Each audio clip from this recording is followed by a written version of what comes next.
Episode 4 of the Mysterious Benedict Society, called A Whisper Not a Shout, is here, and I'm starting to warm up to this show because this episode was by far the best. Now, it's still a bit wonky here and there in terms of characters and mostly their portrayals, and some of you might know I wasn't that big of a fan of the show so far, and I still don't, not really. But credit where credit is due, tensions are rising and things get a little more freaky this episode. Now, I'll just start with a quick recap, then dive into the episode and discuss it with all of you. And don't forget, if you have anything to say, I'd love to discuss this episode with you in the comments. Hi fellow Disney Plus watchers, this is Thoughts After a Disney Plus Watch, where we review everything new Disney Plus coming out, and I'm glad you're watching. This is the channel that's specifically about movies, shows, and all that's Disney Plus original stuff. So just a fair warning here before we start, I do want to discuss spoilers to really do this episode justice. So maybe press that watch later button if you like. Still here? Let's go. This episode follows once again these two storylines, Rainy, Sticky, and those two who are on the island trying to figure out how to obtain Mr. Curtin's secret plans, and we follow the arguably less interesting storyline of Mr. Benedict trying to find out how the kids are doing and maybe pick up a clue here and there with the help of this giant telescope of his. And wow, he finds Mr. Curtin going into a secret doorway which is disguised as a rock, and this is a classic spy trope, of course, and it works well enough. I'm curious what is going on there, although a moment like this could be more exciting if we would feel the consequences of this so-called emergency in the background a little more. Yeah, this is maybe a little flaw within this show, and really this episode made me even more aware of it. Okay, so I know the focus of this show is the mission and how dangerous it is and all that, but in the background, the whole reason the main characters are going to these great lengths to infiltrate a secret base is the emergency that will change the world, and I don't know, enslave the people? I'm not really sure. Sometimes it's more dangerous to do nothing, Rhonda says at the end of the episode when Mr. Benedict is considering sending these kids through that secret doorway. So you're telling me sending innocent kids underground to a place where probably experimentation of some sort is going on? Who knows what will happen, and when they get caught, they get brainwashed or memory wiped or whatever, and maybe the kids reveal that they're working for Mr. Benedict, which would put a lot of pressure on them, and you know, that is more dangerous than this mysterious emergency. I am willing to accept that, I am, but I need a little more. We're now halfway through this show, and I feel like I need a clearer picture of what's at stake here. If the emergency really starts picking up,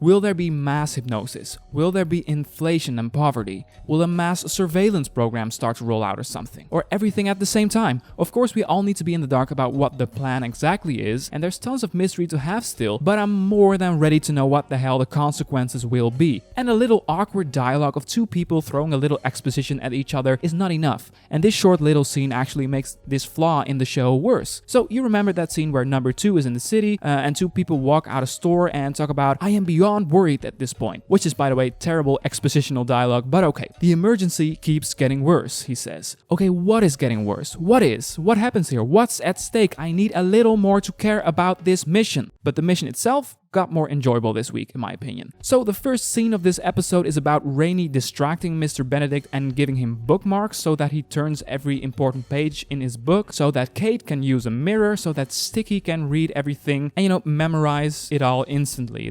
That is his thing. This whole sequence was lovely. I really like that we finally see a situation where the kids' special abilities, and mainly Sticky's special ability, is put at full display. I would really like to see that coming episodes would lean into that more, because actually, up until this scene, I didn't really felt like I understood why these 4 kids are the special kids to go on this mission, you know? And now we have a first idea of what this looks like, and Sticky has really justified himself here. I really like that this episode dives into the psyche of Sticky. The scene in the waiting room really works because it's entertaining to see all these things that aren't quite right about this room and about this place, but even more entertaining to see Sticky's reactions to it, what it's doing to him, because we see a real weak spot come up here. It makes sense, he's hypersensitive, he has photographic memory, so can process an extreme amount of information and impressions. Him having a mental breakdown in a room like this is true to what we have been told about him, and we finally see this happen instead of being told. But seriously, that clock switching to different times all the time, that would freak me out too. Now, to go to the Mr. Benedict and companions side of the story, I never really cared that much about this part of the show, to be honest. I did care a little bit more this episode, and that's because I thought the dynamic between Rhonda and number 2 was interesting to me. Rhonda is kind of the freedom fighter, the rogue protester, and she has been put in a position by Mr. Benedict where she has to lay low and operate in secret. And in this episode, her inner freedom fighter finally comes out. She can't take it anymore. She has to do something that that will satisfy that need of her. I like how this plays out in this episode, where Rhonda and number 2 frequently have these moments between each other where they diss each other through subtext comments, and how they find an understanding near the end is kind of sweet, because they are fighting for the same cause. They're different people, but everyone has different means to an end, but they are still allies. Overall, I really like that this episode showed a lot of what makes Sticky tick, and that it delved into his psyche. I thoroughly enjoyed the bookmark scene. Furthermore, I think the dynamic between Rhonda and number 2 really works, and overall I felt a little more urgency and a little more tension this week. I do, however, need to know a little bit more about the effects, the consequences of the emergency. I don't know about you, but I really need a little more to really care. I also still dislike Constance and Kate, especially Kate. Oh, a part of me was so hoping she got sent off the island and just sidelined in the show, because I can't stand her. Every time she just shouts instead of talks, I cringe so hard.